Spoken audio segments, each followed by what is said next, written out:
So the magic school bus. The theory is, y'all know these kids dead, right? Yeah, they died on the way to the trip. See, I'ma show you. Let me cook. See, they thought they was going on a field trip, but little did they know she was driving them to their death. And they died right here. Boom. Notice that the bus stopped driving on the road and jumped up as if the road didn't continue. That's because the road didn't continue. This is a dead end, and it dropped at least by 100 feet to the ground. So right then and there, that was already dead the moment this bus fell all the way to the ground. Very next scene is them driving on a lonely road. See, this next scene where they driving on this road, they are already dead. Miss Frizzle, the one that got them thinking that they're alive on the magic school bus, but really they're on their way to hell. See, let me explain something to y'all about Miss Frizzle. This is not your normal, ordinary teacher. Miss Frizzle is the representation of a sun goddess, aka demonic goddess. This is Miss Frizzle. She's a sun goddess. She's a demon. There's even the episode where she is revealing herself, but you gotta catch it, cause it's gonna look like something else. Well, I called it. Miss Frizzle is a representation of a sun goddess demon. You know what else is crazy? I remember Beyonce had an interview saying that she let a demon possess her or something. I forgot the name of the woman she said it was. But yeah, so this supposed to represent a demon, and she got on like the same outfit. Is I'm tripping or is I'm tripping? But back to Miss Frizzle, the aka sun goddess, aka demon. Y'all know this is not just no normal stance that she doing when she got her hand up and this serpent in her lap on her other side. What does this look like? This is Miss Frizzle. It says Columbia, but this represents a pagan symbol. That light she holding up represents the sun goddess light. And this robe she holding in her arms represents, in this case, the serpent, the snake. Or did you think Miss Frizzle is in this stance for no reason? Everything has a message. You just gotta look for it. And look at the chameleon. Bro, this is supposed to be a girl chameleon. A jack chameleon. The girls, they don't have horns. But this one has horns. Why is that? This is a female jack chameleon, the same one that's in Magic School Bus. It don't have no horns because the females don't have horns. So why do this one have horns? Because it simply represents the serpent. Now back to the story.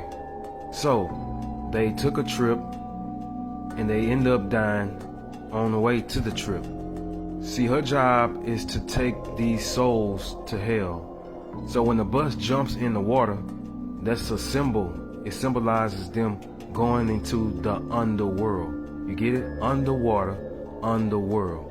So the bus went underwater, which is underworld, aka hell. So this octopus represents a gatekeeper. In this cartoon, the gatekeeper means that he's going to give them access to go into the realm of hell. Next thing you know, the octopus disappears and covers them with this black void. That darkness represented the octopus, the gatekeeper, bringing them into hell. So this gatekeeper allowed them to go into the realm of hell. But before they can even go into the underworld to get to the realm of hell, they had to go through somebody else.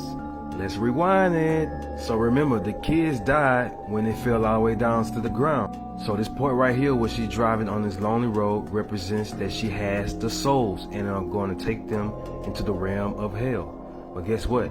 This bird is going to give you access to even get in the water. See, this is not a bird. This is a symbol of access to a certain realm. And in this case, it's the underworld. So you see, ain't nobody on this road. It ain't gonna fly until the bus pass by. See what I'm saying? The bird flying away is a symbol of letting the gatekeeper know that they are going to pass through. And the looks on their faces says everything. Yes, we got the souls. Now let's take them to the underworld. And that's exactly what they did. Now let's talk about the underworld they in. So like I said, they have came into the realm of hell, of the underworld. And they think they on a field trip. They think they in space, you know what I'm saying? They really think they're inside like water where it's crabs and fishes staring at you and all that. Nah, they in hell, and this is the river of it. Look at it. So they think this is a river of lava. Bro, this is a river of torture, river of torment. And if they get in there, it's over with for them. But Miss Frizzle, the AKA demon, has something else up her sleeve. See, these kids are clueless of what's going on. They really think they're in a volcano. They think they're in the river of lava. That's why they have the looks on their face. They're frightened. They should be, because they are in hell. And thanks to her, she not letting them feel it yet. But look at her, bro, and look at what she's holding while she's sweeping it back and forth in this river, so-called river of lava. Who else does this and represents this? According to mythology, they believe when you die, there's a ferryman that's going to bring the souls across the river. And that is exactly what Miss Frizzle, aka demonic sun goddess, is doing. See, she's traveling through the underworld with these souls. See, these kids think they really enjoying life and really going on field trips, but they are in hell. And thanks to Miss Frizzle, aka sun goddess demon, the sorcery and the magic that she got them thinking they in the real world. Man, look at the sun on the board. Y'all see that? She letting you know she's a sun goddess, bro. It's all in the cartoon, bro. Yeah, I know what y'all gonna say. Stop reaching, bro. Yeah, okay, what about the one all-seeing eye next to the serpent snake? Can't make this stuff up, bro. It got so many subliminals in this cartoon. So that's why the kids think they on field trips and stuff like that, because of the magic that she has up on them. Remember, magic is another form of dark magic, which means witchcraft, sorcery, and all that stuff. Those things that's an abomination. So yeah, this is pretty dark. I know y'all remember this show called The Goosebumps. You have to be from the 90s to remember this. If the catchy beat don't get your attention, the creepy intro will. You had the creepy G that made the sign come alive. It even turned the dog eyes yellow. Back in the 90s, it was a creepy show for sure. But what I always tell y'all about the intro, I always pay attention to the intro. It shows you everything you need to know. It's all about curses being released into the world. Pay attention to the man in black. Who do you think this man in black really is? See, this show is centered around Halloween. Every episode is about creatures, mythical creatures, the world dressed up as Halloween. Matter of fact, the very first episode on Goosebumps is about kids trick-or-treating and scaring people on Halloween.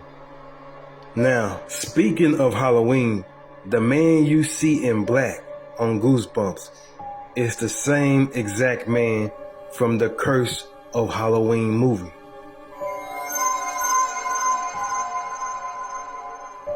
If you look at the Curse of Halloween movie, you go always keep seeing the man in black that keep appearing out of nowhere. He is the man that was leading the cult on Halloween.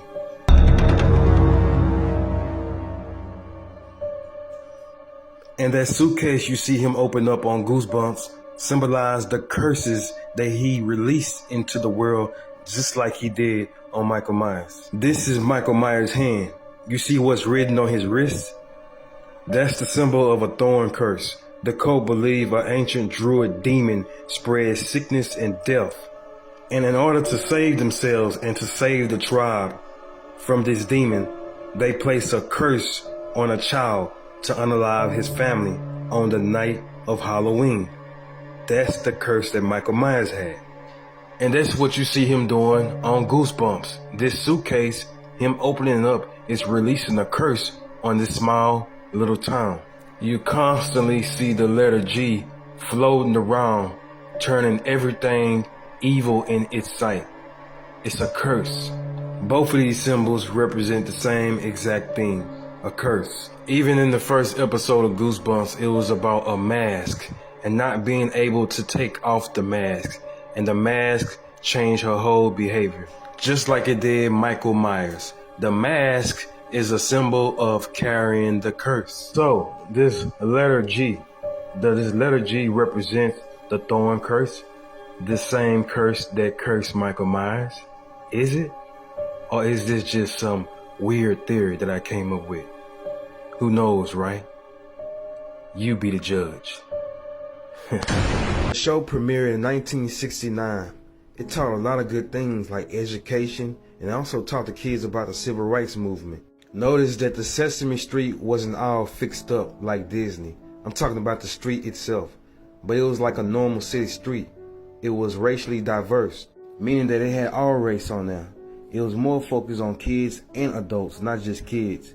And it also talked about people in wheelchairs, the blind, the deaf. It educated kids on letters, numbers, shapes, cultures, all that. This TV show was a very fun experience for the kids. It had a great balance of adults and kids, and the characters all around each other. This show accepted everybody, and they showed it. There was a Latin man named Emilio Delgado. He talks about the behavior issues. Kids was able to connect with him because he told a story about how nobody wanted to hire him unless he was playing against the victim, which is the stereotype of Latin Americans.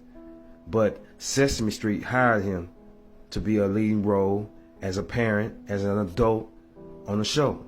Now all the great values of the show started to disappear when Elmo stepped on the scene. Elmo first appeared in the show in the 1970s as a background character. He had no purpose or personality. He was just this red little puppet with no personality. He used to show up in scenes with these funny looking caveman Muppets, but it didn't go nowhere.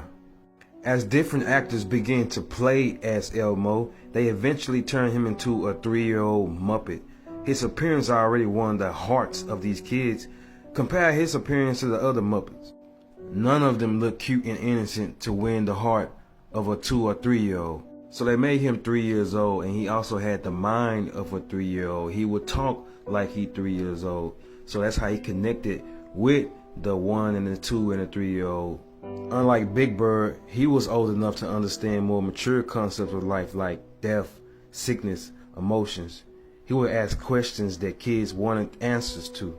Elmo couldn't do that because he represented the mind of a 3-year-old. See, at first Big Bird was the one. Yeah, he was the one with the spotlight. He was the big dog. But that got taken by Elmo. He started to appear on talk shows, and they gave him more storylines, and every kid wanted him as a toy. That's when they came out with them Tickle Me toys. But by the late 90s, Sesame Street had a major shift. The adults started to disappear, and the Muppets was the ones leading the show. So the Sesame Street started to revolve around Elmo. They started dedicating the show to Elmo's World. This show right here, they came on towards the end of the show. And then that's when they came and moved the show from PBS to HBO. When it moved from PBS to HBO, they fired 3 adults who was leading the show for many years. Also, when it hit HBO, they changed the way the street looked and gave it a new look. It used to be a dirty, filthy looking street, but that was the beauty of it. So kids can know that nothing's perfect, but sometimes you gotta make what you can make with what you got. That's the whole message of the street looking like how it was looking. You watch Sesame Street today, the streets look all clean and sparkle and colorful. Ain't nothing wrong with that, but at the same time, you want to give the kids some type of reality. Things just don't start off clean, neat, and colorful. The point is, the old Sesame Street had more of a concept of life towards the show. It talked about death, it talked about life, sickness. It talked about things that's going on in the community. It talked about real issues. Now it's strictly just a show for kids, and it shows a lot of abstract and colors, which gave birth to shows and cartoons like this, which kids don't learn nothing from. All they doing is being hypnotized by the songs and the colors. That's it. It's not like they learning anything from these cartoons. The only reason they looking at it is because of the sound it makes, the colors that they see. This is a hypnotize. That's why parents give this cartoon to their kids, because it keeps them occupied. The kids can watch this cartoon all day and they can tell you absolutely nothing they learn from it. But ain't it crazy how this Elmo character Muppet had no purpose, no personality. He was just seen in the background with a bunch of unpopular Muppets. all of a sudden became the most popular, iconic Muppet on the whole show. What to tell? So I got another theory. My theory is that this book is about overcoming a drug addiction, and he's the victim. See, it start off with him just sitting in a chair minding his own business, and to the devil, the demon, his demons come in to tempt him and to encourage him and to pressure him into doing something that he's trying to get away from. So he comes in as Sam I am. Who else says I am? Look at the word I am. This is how Jesus Christ introduces himself to the people. I am the bread of life. I am the light of the world. I am the door. I am the good shepherd. Meaning that he's here to deliver his people. So this is the devil posing as God, posing as the light, posing as something good. He makes something that's evil look good. That's what this means. So here he is pressuring him to give in to his demons, give in to his addiction, give in to his drug addiction. Look at his face. That face saying, oh, I want it, but no, I gotta stay away from it. The demons just keep on coming, still tempting him. Look at him standing up to his addiction, walking away from it. Look at the devil with the red hat and his red pathway. You in danger zone. He's in danger zone, but he's trying to leave danger zone. Still, he came back again, tempting him to do the drugs. And look at him. Look at him. Look how weak he can. Look at this face. That face is saying, oh, I want to taste it so bad. But I want it. I can't though. I gotta stay away from it. Finally, he get away from the devil again, which represents, that's why it's red. Now he's in greenish bluish, which represents he in a good zone now. So he good. But it don't matter if you're in a good zone or not. The devil is still gonna come in his red box, taunting you and tempting you and encouraging you to do something you don't want to do. Look at his face. Oh, I don't want to do it, but I really want it. This him trying to get away from the devil again, trying to escape it. Look at him trying to get him to hop up on the hell train, trying to get him to do them drugs and hop back on the hell train. Well, what do you know? Now he's in there with a goat. We all know what the goat represents. The goat represents the devil. This is showing you that it don't matter where you go or where you hide. Your demon's going to always be there to chase you down. So that's him finally giving in to his temptation. Look at his face. Oh, I want it. The eggs represent manipulation to the brain, and the hand represent how it's going to affect his. He's happy. Y'all remember that cartoon Ricky and Morty? Y'all know they represent real people from the past that got stuck in the cartoon. This is the real Ricky and Morty right here. See, there was a movie that came out a long time ago, around 1985. It was called Back to the Future. That's Ricky and Morty.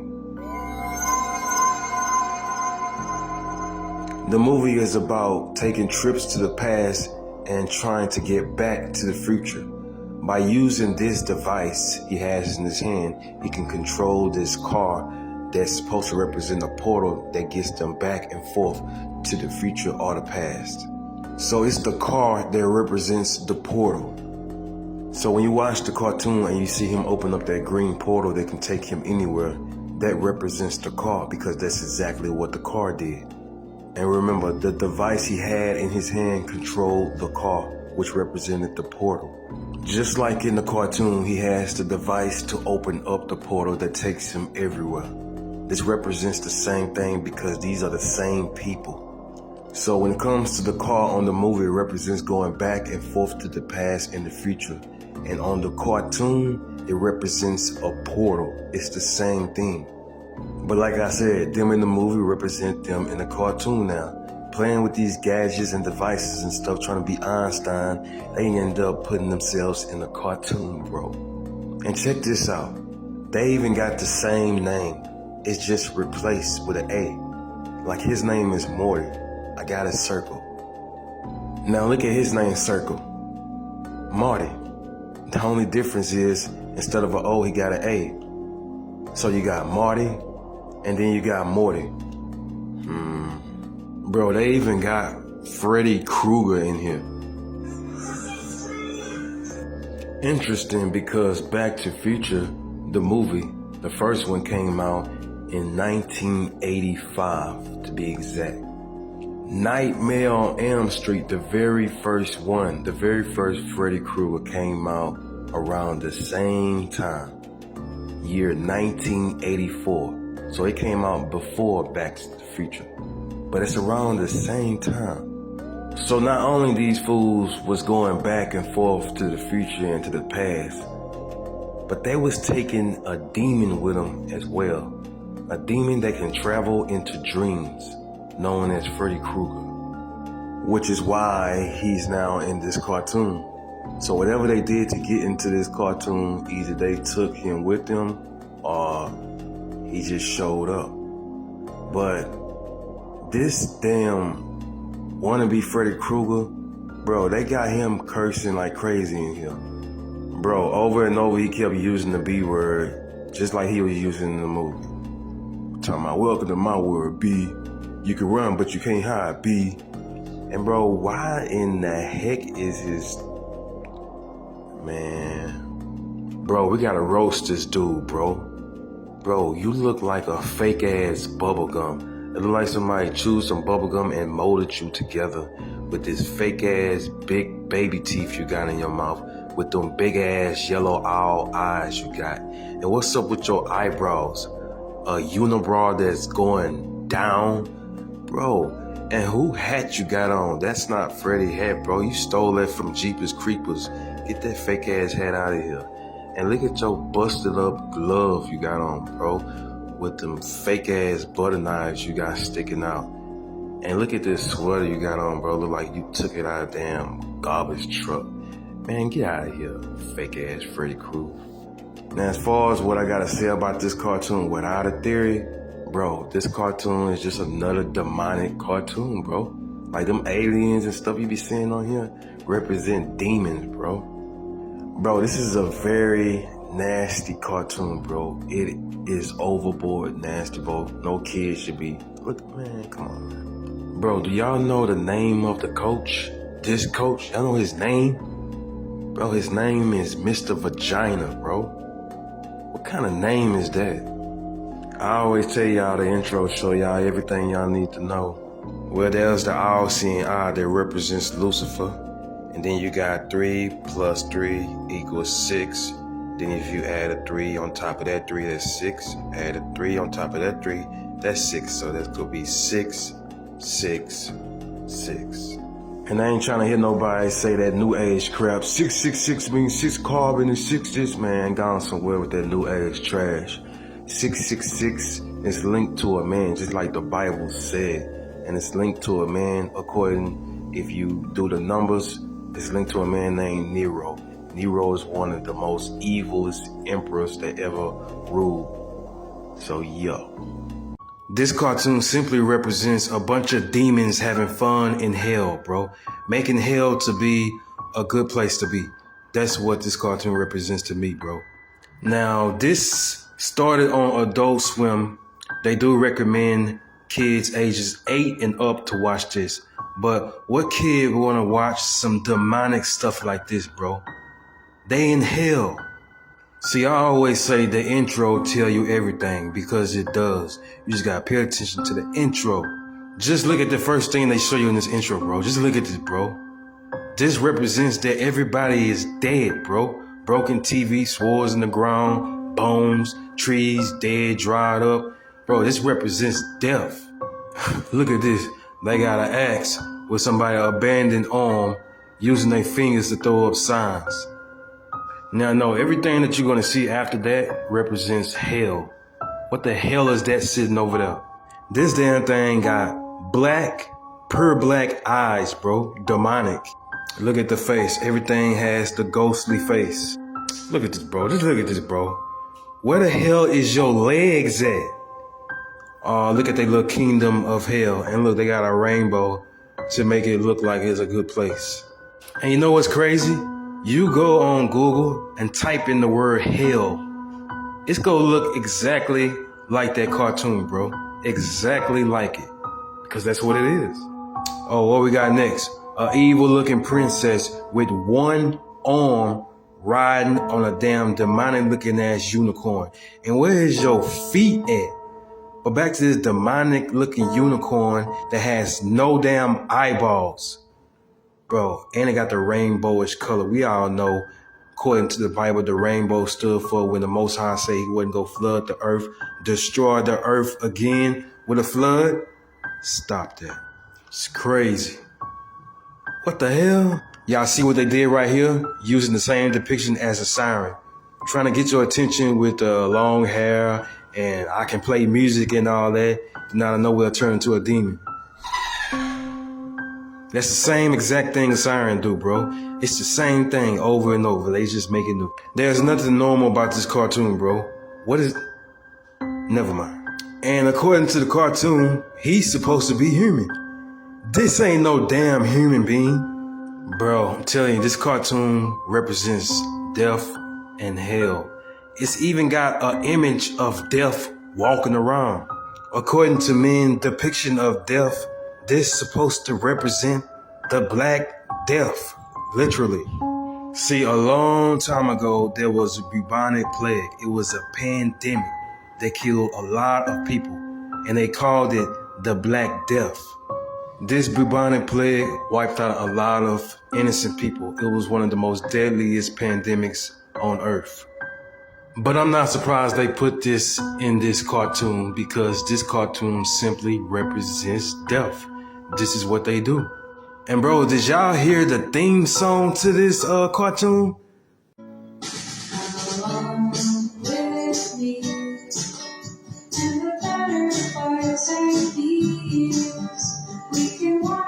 Come along with me. Straight to hell is what they saying.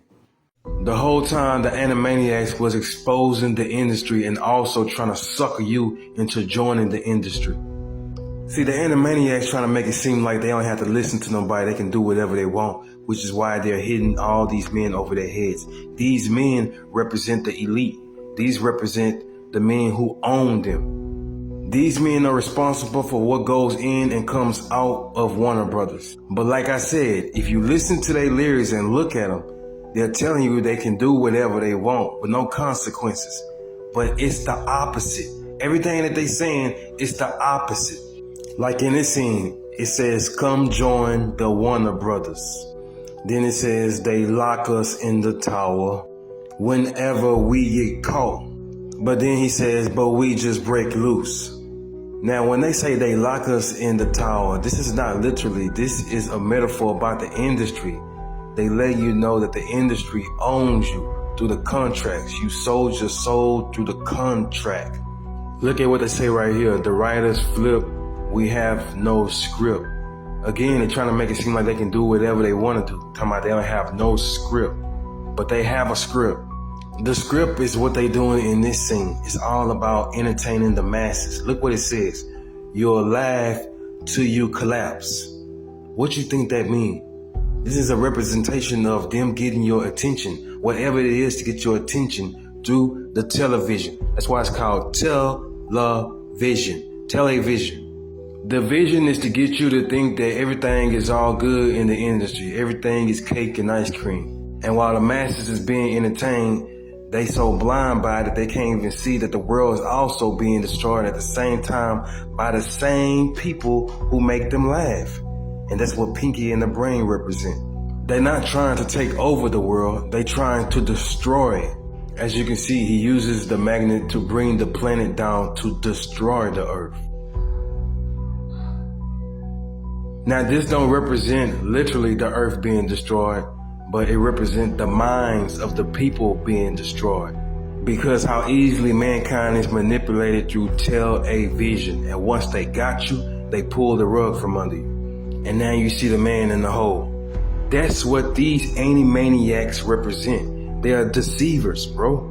All these cartoons represents deceiving. They are deceivers trying to deceive you to join the entertainment industry. Look at these contracts they got, bro.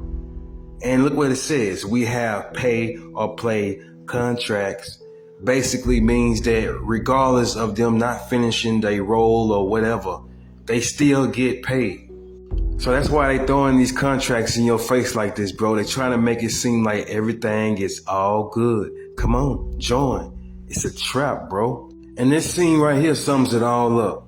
You see the faded blue, the characters that's in the back in the faded blue represents those who was deceived into coming into the industry. Just look at their faces. They're not there no more, bro. The meat that's tossed into his pants represent them and what they had to do to get into the industry. Look at that, bro. This is not just some scene where he just opened his pants and decided to throw meat inside of it. Look at it, bro. It's symbolism. Think about it.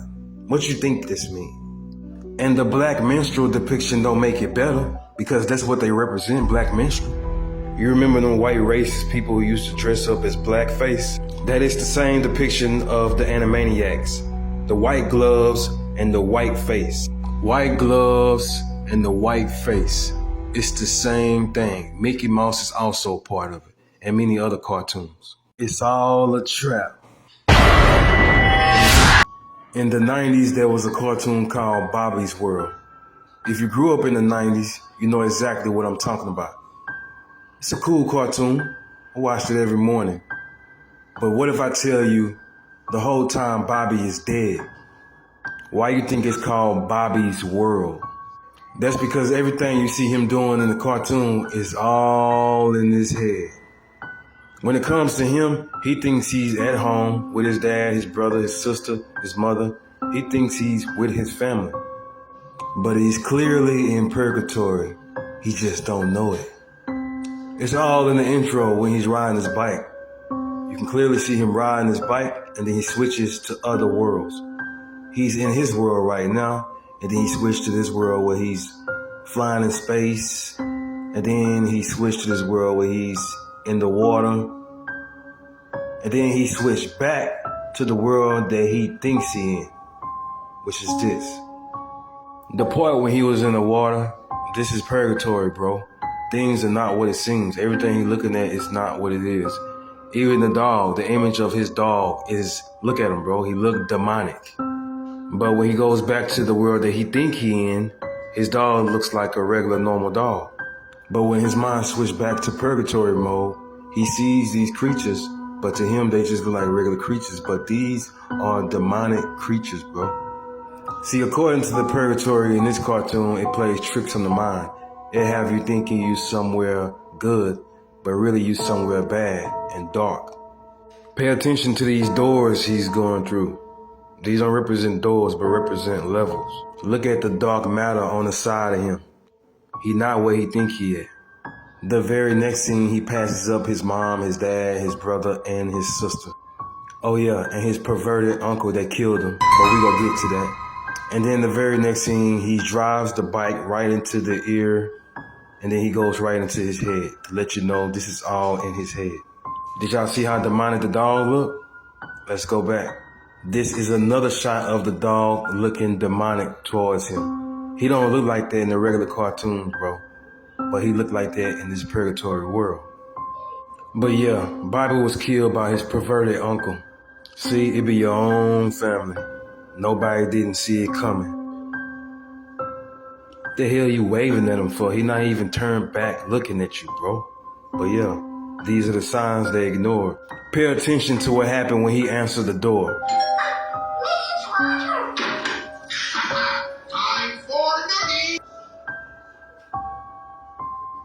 Time for a noogie. What you think he was talking about? It's not what you think he was talking about. Gotta put the pieces together. And look how Bobby looked as he answered the door when he was doing all that with his hand, bro. Talking about time for a noogie. Look how he was looking at him, bro. This boy looks scared, bro. Bro, his uncle is a creep. Hey, I sure appreciate this, Ted. I gotta get out to work now.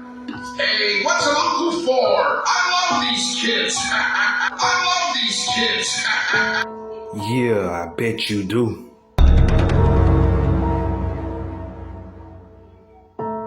On the regular show, you got a lot of strange creatures on this show. Like you got a talking gumball machine. Wow. And then you got this, I don't even know what the hell he's supposed to be. And then you got a damn blue jay and a raccoon. You got this character who looked like a reject from the Gang Green Gang or Powerpuff Girls. But then you got these characters that represent human beings on here too. So where did these strange creatures come from, bro? Bro, all these strange creatures come from a representation of hell, a condemned place. See, they showing you on this episode when this Jawbreaker head cartoon just starts spinning out of control and he accidentally fell into this condemned place. Well, this condemned place is they so-called hell. This is where they come from. This is where all those creatures come from that's on that earth. Now, how did they get back on earth?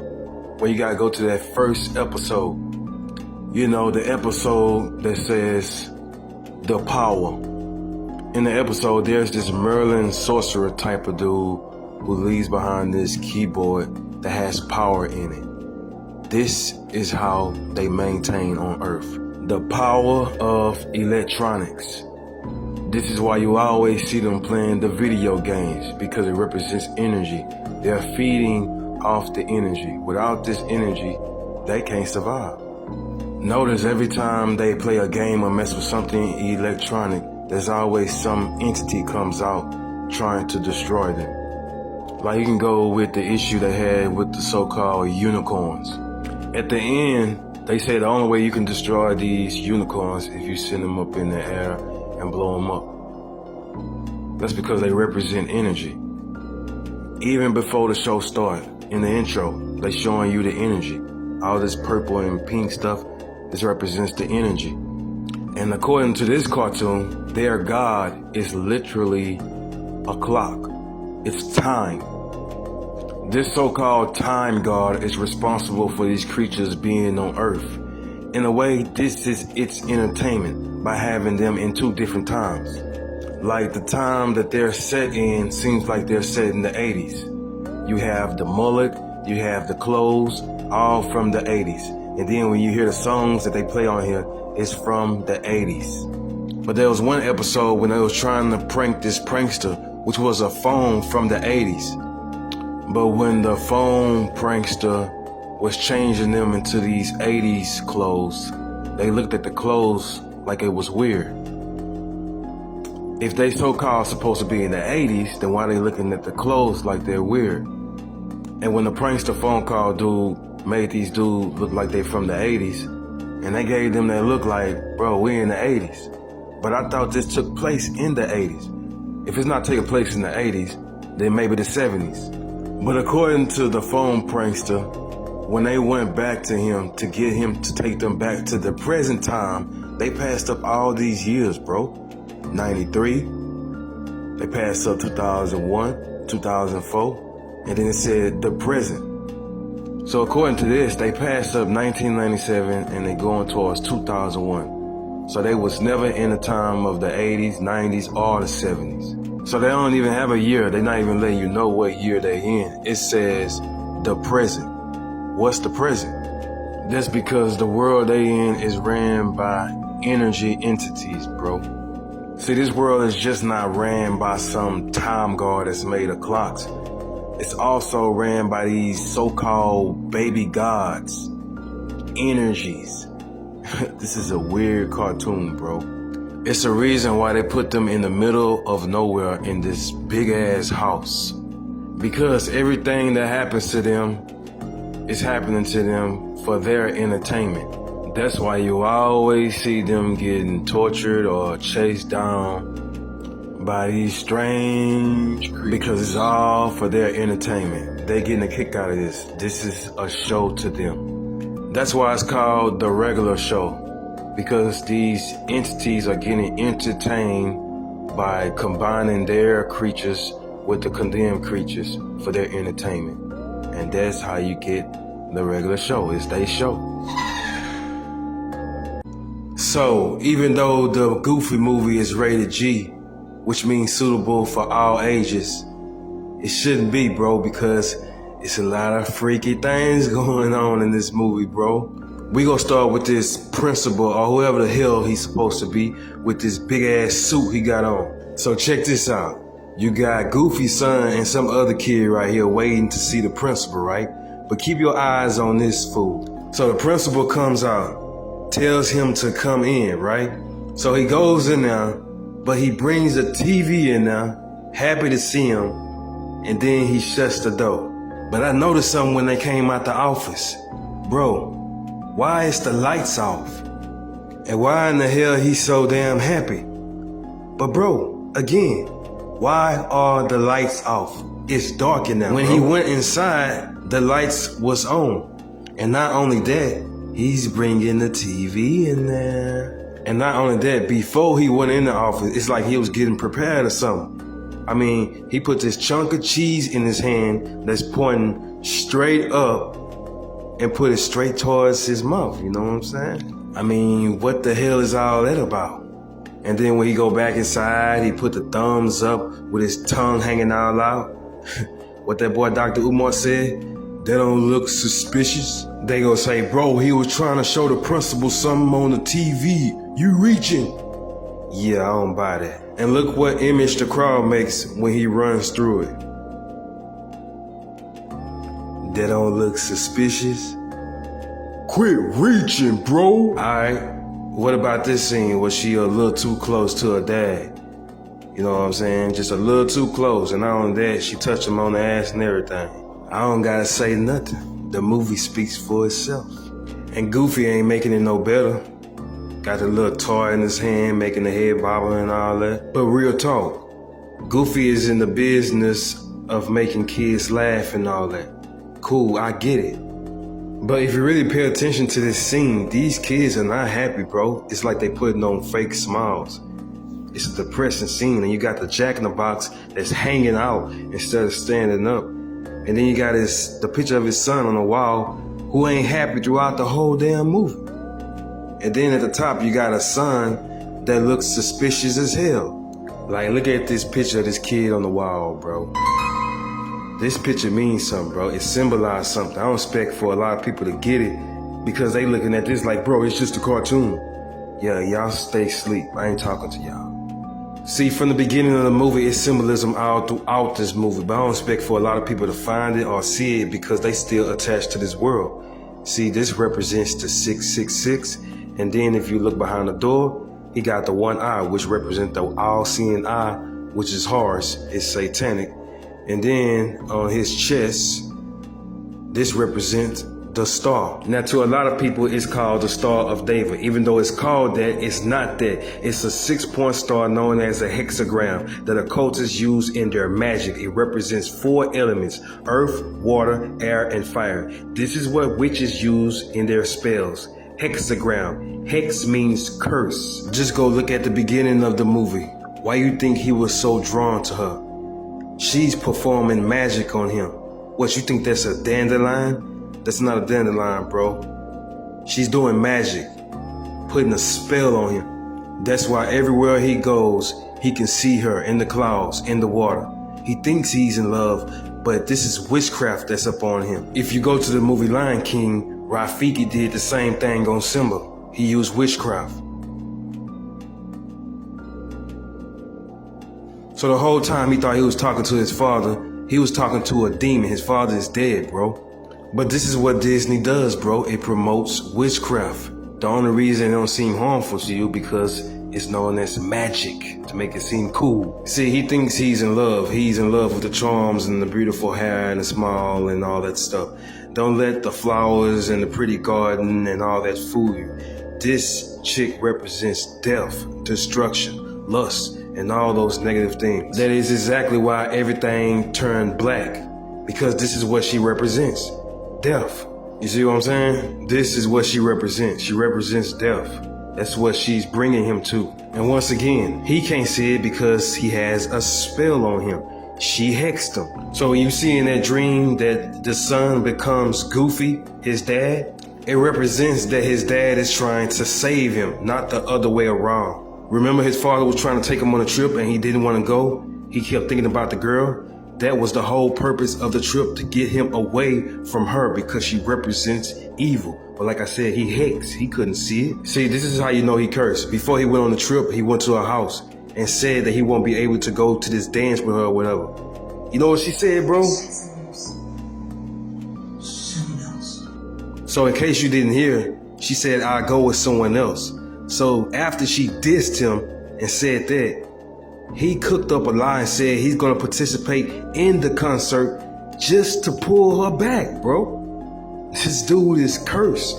She doing all this just to go to this concert to see this fake ass MC Hammer dog. But you know what he represents, right? He represents power, magic. See, it was the power, it was the magic that was gonna keep him under this spell. This is the same character with the star on his chest at the beginning of the movie with the one eye symbol. As you can see, the words say power. Before you click on this movie, you go see this screen. This is all three of them, which represents 666. Look at their fingers pointing up and the fingers pointing down, which represents the Baphomet. As above, so below. This is what occultists use. First of all, this ain't they dog. Bro, Shaggy stole his dog, bro. This is not his dog. And these three over here, they using Shaggy, bro. So they say this is Shaggy dog. Bro, Shaggy stole his dog, bro. Shaggy can't afford no dog that look like this, bro. Look how healthy this dog look and look how he look. Bro, look at Shaggy. Shaggy look like he ain't 8 in years. Look like he can't even fit his clothes, bro. Clothes all hanging off of him. He don't shave and he don't comb his hair. Bro, how can a man that look like this afford a healthy, big, strong looking dog like this, bro? Bro, look at that collar on his neck. Bro, that collar alone on his neck with his initials in there is saying that this dog is worth a lot of money. Just by looking at the collar, you really think Shaggy can afford something like that? The fact that he wearing the collar just shows you that he don't belong to Shaggy, bro. He belongs to some other rich family. Bro, this dog was stolen. Why you think they always say, what would you do for a Scooby snack? Not a snack, a Scooby snack. Meaning that this dog got his own snacks, bro. Bro, this is a famous dog. Has a household name and everything. Just think about it. Why would he say Scooby snack? How can a dog have his own snacks unless this dog is famous for something? See, they already rich. You can tell by the way they dress that they got money. And you can tell the way Shaggy dressed that he ain't got money. He ain't got nothing but this dog who they got him to steal. Why? Because they want to go in business. See, they wanted to go in business of solving mysteries. But they needed a dog, and not just any dog. They needed a dog that can sniff out just about anything. They needed a dog that can run. They needed a dog strong enough to throw things and pick up things. And they also needed a dog that knew how to talk. So they all made a deal for Shaggy. If you let us use your dog for mysteries, we'll let you eat anything on a trip as we do these mysteries. And that's exactly what they did. Cause he didn't have no food. He had to eat. Look at him. That's why every time you seen Shaggy, any opportunity he had to eat, he ate. Cause he was homeless, bro. He didn't have no food. He didn't have no money. He didn't have nothing. So they told him, eat whatever you want to eat as we do these mysteries and solve these mysteries. And that is why Shaggy is always eating. Why you think it always say at the beginning, Scooby-Doo, where are you? Scooby-Doo, where are you? This came straight out of that haunted house. Cause they want to know where their dog is at, bro. They trying to get it back. That's why most of the time they always chasing Scooby-Doo. They trying to get him back. They all working together. All these criminals working together. They all working together so they can return him to this master. See, look, that's why they looking at me like that, cause I done figured them out. Yeah, I done figured y'all out. See, the criminals know that the Scooby-Doo crew is gonna solve all these mysteries. So they do these criminal acts so Scooby-Doo can be involved so they can grab him. But they never get a chance to do it. And he always say, I would've got away with it if it wasn't for you meddling kids. He don't never say nothing about the dog. That's because they was trying to get the dog.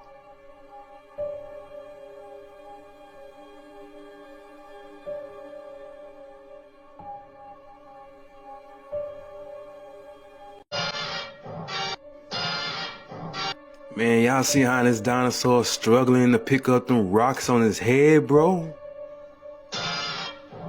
Bro, what kind of cartoon is this, bro? This is cruelty to dinosaurs, bro.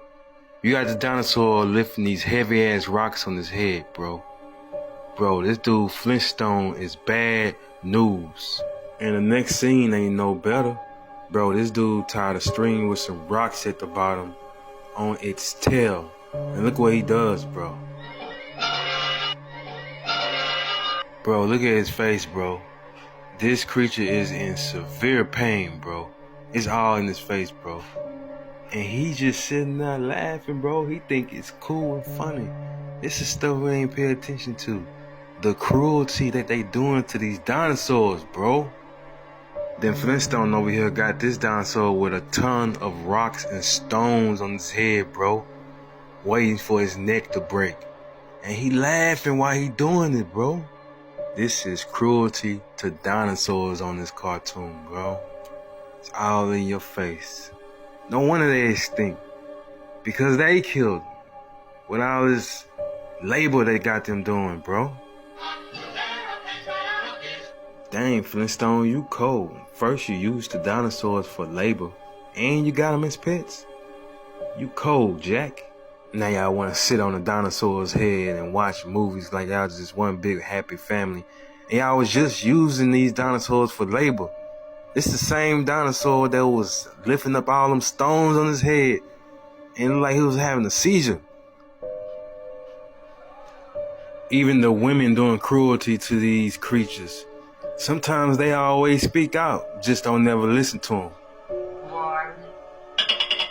But what about me? I'm gonna freeze to death. This dude supposed to be in the Stone Age, but yeah, he has technology to watch TV. They got the technology to talk on phones, bro. They live in the Stone Age and they got electricity. They got a lamp. Where's getting they lights from? It's dark outside, but it's light in this restaurant like they got a light bulb in there. But ain't no such thing as no light bulbs, and electricity wasn't put into nothing yet in this Stone Age. So where they getting their lights from? And then at the end of the intro, they got a big TV outside with no plugs. How is they finna watch TV, bro? They got batteries in there or something? We still waiting on that invention in this time. Yeah, the Flintstones was made. He even brought people back from the dead. Bro, this dude is dead, bro. How you gonna be on a show with no eyeballs? But Mr. Fred Flintstone got eyeballs. This woman who they talking to got eyeballs.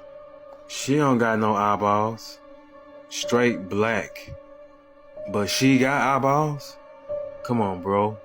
Make it make sense. Look, he don't got no eyeballs. She don't got no eyeballs. He got eyeballs. She got eyeballs. Bro, they brought these people back from the dead. Bro, just look at her face. It's pale white, and the rest of her body is a different color.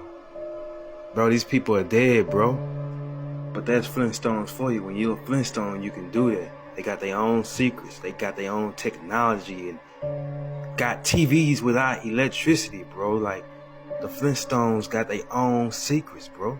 Like the song say at the end, they just having a gay old time. That's what it say. Gay old time. Nah, not that kind of gay. I mean, back then, gay meant being happy. Or did it mean something else in this Flintstone cartoon? I don't know. This scene right here looks like they having a pretty gay old time. You got your boy Flintstone cross-dressing, and he next to his partner. Like everything's cool. Maybe this is what they meant when they said they having a gay old time. Hey, it's your cartoon. Do what you wanna do with it.